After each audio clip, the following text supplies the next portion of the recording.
Nous sommes le lundi 17 mars 2014. Bonjour, bonsoir à tous et bonne semaine. Bienvenue dans ce journal. Pulsation à l'essentiel de l'actualité de la journée. Les réactions se multiplient après la signature de l'accord d'El Rancho. Cet accord n'a pas d'avenir, selon le député Akluche Louis Jeune, membre de l'OPL. Pourtant, l'un des partis a paraphé le document.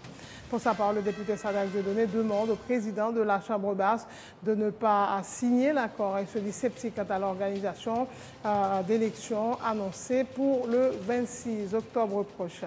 Le gouvernement entend respecter les engagements pris dans le cadre de ces discussions, a assuré le porte-parole du Premier ministre, Maître Kedler Augustin. L'avocat et militant politique André Michel est convoqué ce mercredi au cabinet du juge d'instruction Lamar Bélizer dans le cadre de l'affaire Franzi Duverso. Pour Maître André Michel, il s'agit de la poursuite de l'intimidation politique dirigée contre lui. L'enquête autour du vol MH370 disparu il y a plus d'une semaine se concentre autour des pilotes. La Malaisie a confirmé que les derniers mots provenant du cockpit avaient été prononcés par le copilote après la fermeture délibérée d'un système clé de communication. Le Parlement de Crimée a officiellement proclamé son indépendance et demandé son rattachement à la Russie. Le vote est intervenu au lendemain du référendum qui a plébiscité à 97% des votants la séparation avec l'Ukraine et le rapprochement de la Russie. En sport, Novak Djokovic a battu Roger Federer dimanche et remporté pour la troisième fois de sa carrière le Masters 1000 d'Indian Wells. C'est son premier titre de l'année. Chez les dames, c'est l'Italienne Flavia Pennetta qui a remporté le tournoi en battant la Polonaise Agnieszka Radwanska à 6-2, 6-1 en finale. Voilà, mesdames et messieurs, pour le menu du journal.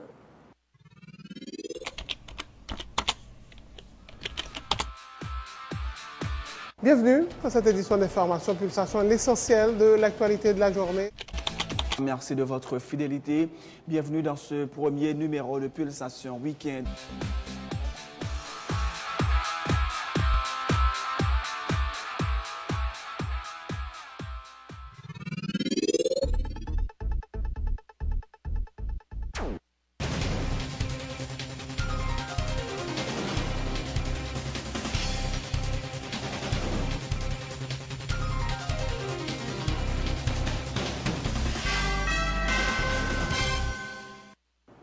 Chef, bonjour, bonsoir. Couverture de ce journal. Le gouvernement se félicite de la signature de l'accord d'El Rancho et entend respecter les engagements pris dans le cadre de ces discussions, a assuré ce lundi le porte-parole du Premier ministre, Maître Kedler Augustin.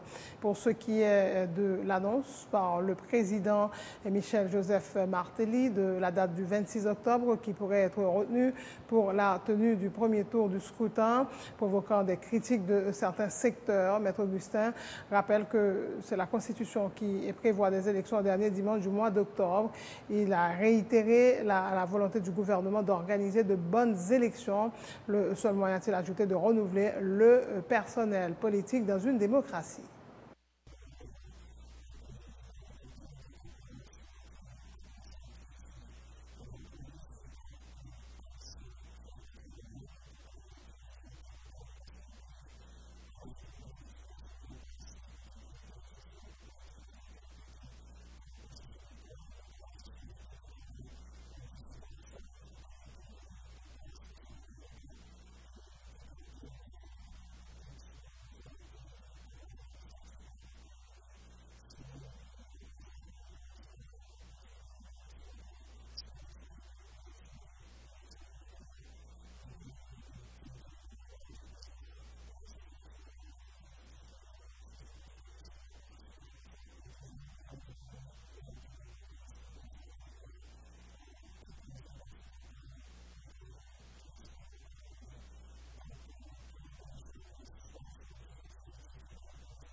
Le mouvement patriotique de l'opposition démocratique n'est pas concerné par la signature de l'accord. En tout cas, c'est ce qu'a indiqué l'un des responsables, Serge Jean-Louis. À son avis, avec la signature de ce document, les menaces contre la démocratie vont devenir de plus en plus évidentes, en arguant qu'il n'y a pas eu de dialogue à El Rancho, mais des discussions entre, je cite, des personnalités, des opinions qui vont dans le sens de l'orientation politique du régime Martelly. Serge Jean-Louis plaide en faveur de la poursuite de la mobilisation du secteur démocratique en vue d'obtenir le départ du chef de l'État.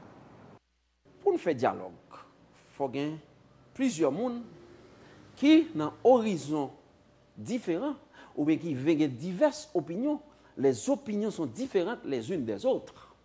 Et sous base de différemment, et son problème réel, ou besoin pour nous jouer une solution, ou demander pour des secteurs, plusieurs secteurs, mettez tête ensemble pour faire un dialogue. En haut, dans El Rancho, il n'y avait pas des gens qui s'asseyaient là-bas ayant des opinions contraires par rapport à l'orientation politique que le président de la République, la mort ou le premier ministre la mort, ou si vous voulez, régime Martelly la mort là, à bail pays. Donc pour nous-mêmes au niveau de mon pote, nous très clair. Accord ça qui, entre guillemets, en tant que ça que maintenant, les documents ça pas engagé mon pote et ensemble de groupes qui dans l'opposition cap comme aujourd'hui. Donc document ça pas engagé pays. Son document qui sorti pour président plier ou bien si on a dit sorti la pression de la communauté internationale qui indexe, qui met pression sur lui que pour qu'il ne pas organiser l'élection pendant 3 ans, il était préféré organiser carnaval. À partir de l'accord ça, menace contre la démocratie, menace dictature, pouvoir ça représenter la vie de plus en plus évidente. En ce sens, démocrates confondus, quel que soit le niveau, c'est pour faire un seul, pour nous combattre le projet antidémocratique. Ça, pendant la chita, sous l'organisation, la réorganisation de la mobilisation générale à travers tous les territoires nationaux, pendant qu'on a organisé des manifestations, nous ajoutons pacifiques, parce que nous-mêmes, dans le niveau MOPOD, nous ne pas croire dans la violence. Voilà, c'est Jean-Louis, porte-parole du MOPOD, que vous aurez à suivre, en tout cas l'intégralité de ces déclarations tout de suite après le journal et interview réalisé par Dudley Aurelius. Le député Akluch-Lujeune croit lui aussi que l'accord d'El Rancho n'a aucun avenir. Selon lui, le premier secrétaire du bureau du Sénat, Steven Yavinson Benoît, qui a paraphé le document, s'est laissé piéger par le président du Grand Corps, Joshua Simon Dera, qui n'avait pas voulu signer l'accord. Les acteurs du dialogue d'El Rancho n'étaient que des proches du pouvoir qui cherchaient à sauver la peau du président Michel Martelly, acculé de toutes parts, selon le député de Jérémie Akluch-Lujeune, qui est un membre de l'OPL, l'un des partis politiques ayant paraphé l'accord. Mais même parce que ça que tu as fait en haut, c'est des gens qui pro gouvernement qui t'a sauvé Martelly, qui t'a sauvé par rapport à ça que tu as dans la rue. Deuxièmement encore, en pile monde gen pied yo ka Tonton Sam et élection États-Unis pour arriver en novembre. Ça veut dire que hier ça que démocrate yo vinn républicain, ça que républicain yo vinn démocrate en Haïti. C'est là ça nous est là. Président Obama rencontré avec président Martelly, yo ballon feuille de route pour le faire élection. Et nous rappelons bien, me dit qu'on laisse les cap pressé. D'ailleurs, nous, il est pressé vrai depuis 4h du matin, il est toujours en haut, là, il est chaud pour l'attendre. Ça veut dire que Dera, comme président de l'Assemblée nationale, il cabre 2-3 jours. Dera tellement intelligent, Dera connaît que la partie. Et d'ailleurs, les partis consal toujours quitter mandat par vice-président. C'est ça, toute institution dit. Les présidents par là et vice-président qui allent. Où est-ce que ça n'a pas fait? On met Diaz, on manage Diaz, ça veut dire qu'on entend aussi encore. Ça veut dire que Steven Benoît, comme premier secrétaire, c'est bon amis devant l'Éternel. Je ne sais pas qui ont quitté que le président Dera piégé le comme ça. Peut-être c'est parce que le manager on l'est et que laisse ça suite mi qui était qu'on jouer pour lui qui fait que nèg Pétionville entend yo là, yo bouilli bagay ça qui pas gain avenir. Pas oublier bien. La justice c'est pour Matéli. Pas oublier bien. Exécutif là pour Matéli. Pas oublier bien. Conseil électoral soit provisoire ou bien CTCP c'est pour président. Ça veut dire que le président a tout bagay en main. Or qu'on est moun tête calé qui vont fonctionner. Ça veut dire que c'est des moun qui têtu. D'ailleurs même a fait good yo passer vieux bail et dollar et ça fait payer garantie j'ai pas gain l'argent. Ça veut dire que c'est des nèg yo cap des piller, cap des fait tout ça ba yo. Si président Matéli voulait changer bagay yo, compte tout ça pour le faire pour que li chita avec moun qui chita avec lui parce que moun qui était l'ancien accord d'arrêt mais la presse dit qui est-ce qui était dans la rue a fait manifestation contre pouvoir. Pas personne là-dedans. Le député Sadak Dieudonné demande au président de la Chambre basse de ne pas paraffer l'accord du 14 mars qui ne mènera le pays nulle part, a-t-il ajouté. Pour le président du bloc PRI, l'accord d'El Rancho est une œuvre bâtie sur du sable qui peut s'effondrer à tout moment. Le parlementaire est par ailleurs sceptique quant à la réalisation des élections cette année. Oui aux élections, mais pas avec l'équipe en place. C'est la position du député des Gonaïves. Accord ça, qui pas vraiment un accord, l'a très affaibli. Et si député Timo Léon, qui t'a posé signature, parce que nous-mêmes, dans le niveau prix, nous avons contesté signature, nous avons contesté droit, il t'a compris, il gagne, il bat tête pour signer pour chambre des députés qui pas saisi régulièrement. Et tout pour nous comprendre, c'est normal pour le président Timo Léon de signer, puisque le président Matéli signe déjà. Et le président Timo Léon, c'est un député qui n'a pas soutenu le gouvernement avec GFM, mais c'est normal pour l'État signer. Donc, s'il voulait gagner respect, membre dans la Chambre des députés, nous avons demandé pour abstenir de signer cet accord qui n'en est pas un, parce que nous-mêmes, nous étrangers, en accord ça. Accord ça, sont patates et chaudes qui n'en met médiatrice a besoin de mettre la terre, il finit avec bagay ça. Donc on s'en faut une signature, que signature yo valide ou non, que signature yo nul et non avenu ou pas, eh bien et yo besoin de signature, y a pris signature, sénateur Dera montre le très intelligent, ouais il pas signé et il dégage il met l'école Léon là et puis sénateur Steven lui-même a signé pour lui. Vous comprenez? Faut que yo ta ouais que œuvre ça sont œuvres qui bâtit sous sable et œuvre ça et à la moindre inverse œuvre ça l'a écoulé. On pas besoin encore pour le faire pour organiser l'élection parce que son devoir, son obligation même en tant que chef de l'État qui doit garantir le bon fonctionnement des institutions, il doit organiser déjà les élections. Donc pour moi-même moi très sceptique par rapport à l'organisation élection année ça. Moi nous acheminer nous vers la réalisation d'élections générales sans président Matéli.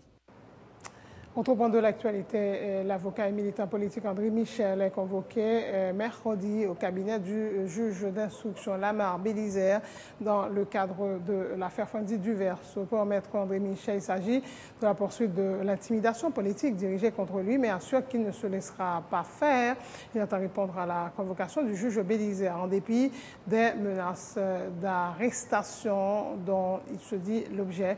Maître Michel appelle la population à la vigilance, assurant qu'il continue de défendre les principes de droit et de la bonne gouvernance. Ces dossiers, jeune homme, Fondi du Verseau, et que la police a arrêté, qui était blessé 3 policiers jusqu'à ce qu'on l'autre policier était abattu. Et un dossier assez simple. Et dans le cadre de ce ça, convoqué pour mercredi. Et intimidation politique a continué pour empêcher nous de continuer à assumer responsabilité nous. Mais ça m'a dit, et après concertation avec mes consoeurs, mes confrères du barreau et d'autres avocats de la République, je vais aller avec bâtonnier à tout parce que le bâtonnier c'est le premier avocat de l'avocat. L'homme fin concerté avec avocat parmi eux, avec camarades de combat politique, mes amis du Mopod, nous décider faut que nous paraître mercredi matin pour nous affronter et petit monsieur comprendre voilà affronter on boit le gourmet comme moi dans des dit si me descend il y a pas arrêté le mauvais cabinet d'instruction, eh bien, mercredi matin, c'est le moment pour arrêter. Je demande aux peuples haïtiens pour eux-mêmes pour être vigilants, pour défendre droit, parce que moi-même, je défends chaque jour. Puis même tout, c'est pour être vigilants, c'est pour participer dans le combat. Tout. Maître Michel, son convocation d'ordre politique ou juridique? C'est clair, si monsieur qui est sous pouvoir, alors.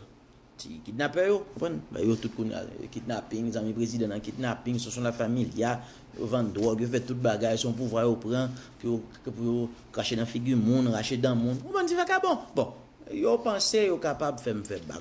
Sans transition, le rectorat de l'Université d'État d'Haïti organise du 19 au 21 mars à Port-au-Prince un symposium sur les relations haïtiano-dominicaines autour du thème l'arrêt 168-13 de la Cour constitutionnelle de la République dominicaine à la lumière de l'histoire, de l'économie et des relations internationales.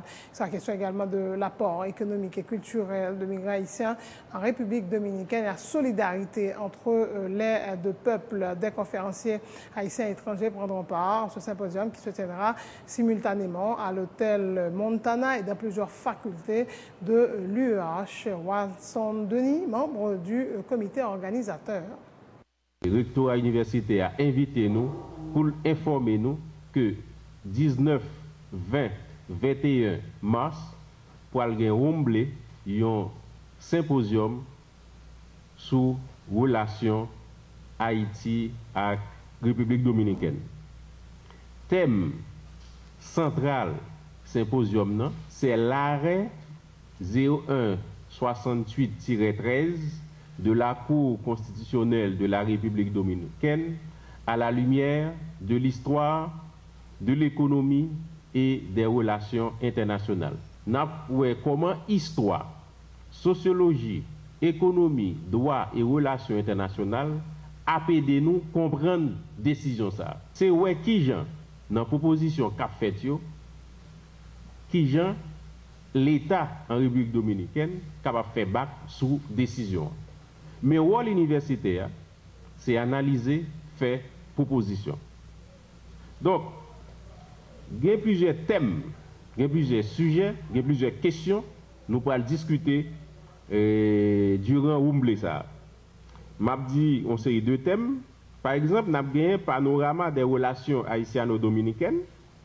Donc n'a pas abordé tout question solidarité entre deux peuples.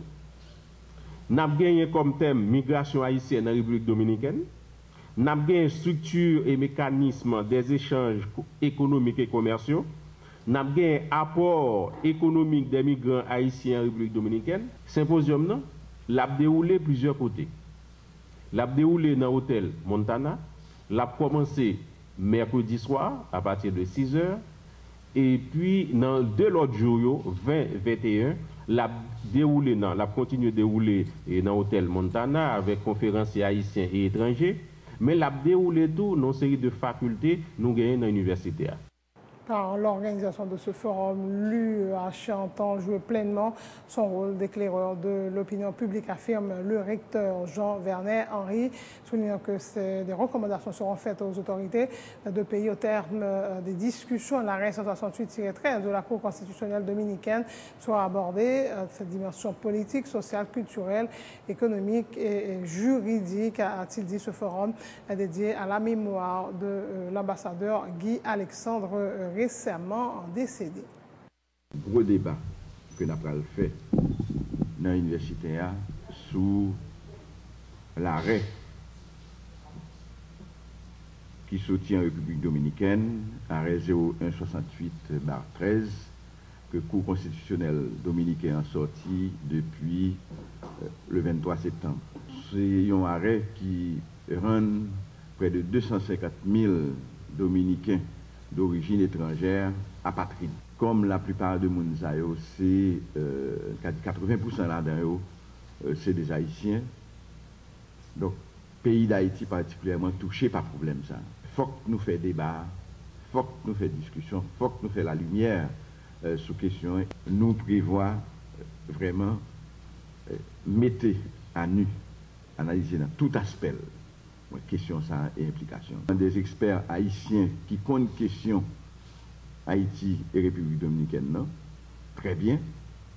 mais nous avons là-dedans tout des participants étrangers. Nous avons des Dominicains et d'autres étrangers de la Caraïbe qui ont participé dans ce symposium. Des gens qui sont intéressés par la question relations haïtiano-dominicaines, qui sont intéressés par la migration en général. Il y a des recommandations qui sont sorties, qui ne sont pas recommandations seulement à Haïti, la recommandation à la lumière des relations internationales, c'est-à-dire qui genre de relations internationales faites entre pays actuellement. Et sans donner ça au cap mété, que nous avons analysé, qui permettre que une recommandation soit faite aux deux pays. Ça veut dire que comme l'y fait ici, nous-mêmes, nous transmettons de façon formelle au gouvernement haïtien, mais la transmettre tout au gouvernement dominicain. Et toute l'autre instance internationale qui impliquée dans la question et qui, yo même tout, yo ont un mot à dire dans l'occasion ça. Nous dédions ce symposium ça à Guy Alexandre, qui font bon parti dans la ville, à Boumé pour les relations haïtiano-dominicaines. Et pour refermer la page locale du journal, la page nationale, on va dire, au nom de la direction et de tout le personnel de Télé Pluriel, je tiens à féliciter notre confrère et ami Serge Philippe qui a soutenu sa thèse de doctorat le vendredi 14 mars dernier au pavillon Judith Jasmin de l'Université du Québec à Montréal devant un jury de 5 membres et Serge Philippe Pierre a obtenu la mention excellence summa cum laude, la plus haute distinction honorifique dans ce programme de doctorat en communication et son sujet de thèse, la communication gouvernementale, le cas de Petro-Caribe. Encore nos plus vives félicitations au docteur Serge Philippe Pierre. La page internationale du journal dans quelques instants.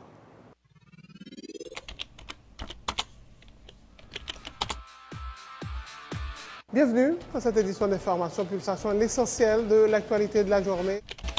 Merci de votre fidélité. Bienvenue dans ce premier numéro de Pulsation Week-end.